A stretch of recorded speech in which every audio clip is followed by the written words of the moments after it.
Hello my dears, and welcome back to my corner of the internet. I'm Shannon, and today I've got another book talk video to share with you guys.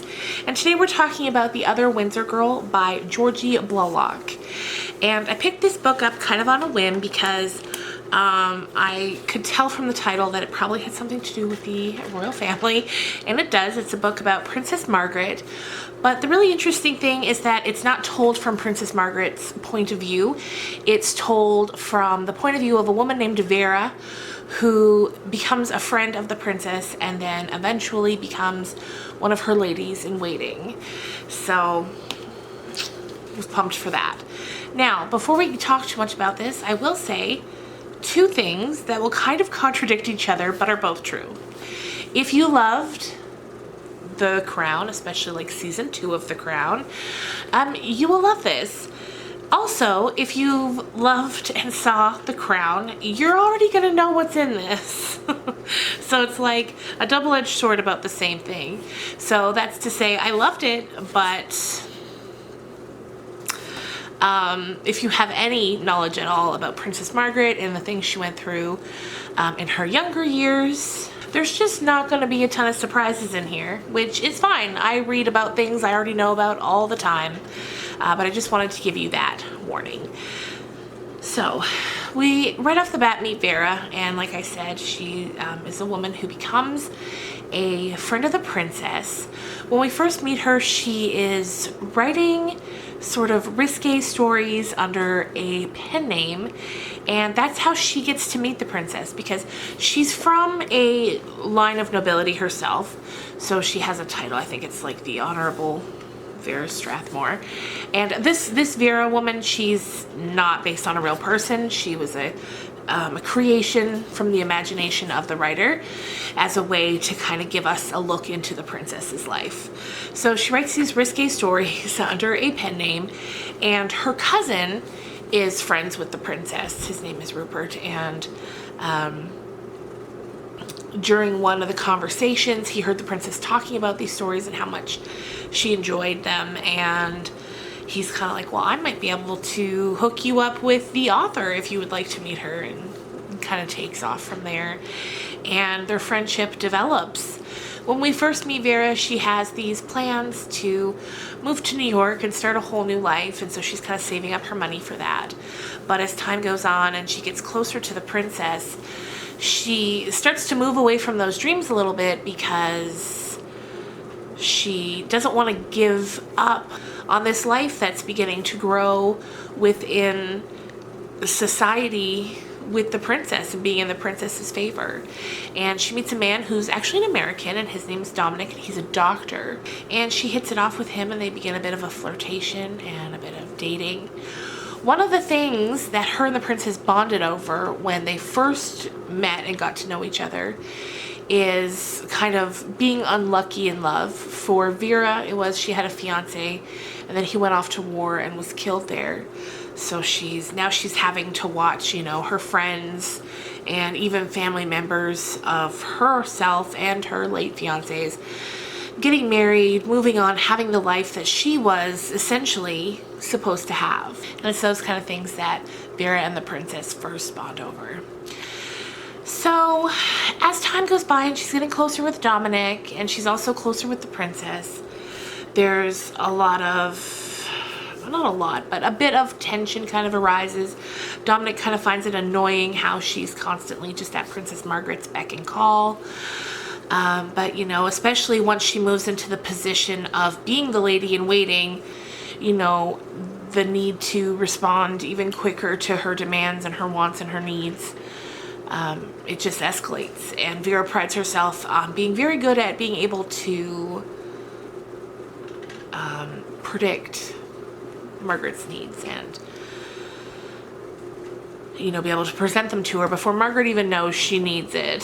So they have a very close relationship, and before she chose to accept the role, she knew that in choosing it, she was choosing, you know, Margaret and the royal family over going to America and starting a life there. And essentially she's choosing it over Dominic as well, because he's American, he's a doctor, he's going to be going home soon, and that It's a choice that's difficult to make, but she feels as though she makes the right one by going to work with Princess Margaret. So from there we get a look at a lot of the things that we probably already know about if we've, watched The Crown or follow the royal family at all. And that is, the romance with Captain Peter Townsend that is ultimately doomed from the very beginning. And then we get a look at her initial courtship with Tony, who's the man that she goes on to eventually marry for a little while, even though they have a very tumultuous relationship that is also kind of doomed from the start. And a lot of the second half of the book is about that. Now I'm going to get into some spoilers just to tell you how it ends. But before I do that, I just want to let you know that I would recommend this if you like reading about things to do with the royal family. Margaret, I especially find to be such an interesting character. It's so interesting, the kind of life that she lived, always feeling second best to her sister, especially after their father died. She really just felt as though she didn't have much of a place, or that nobody really cared about her.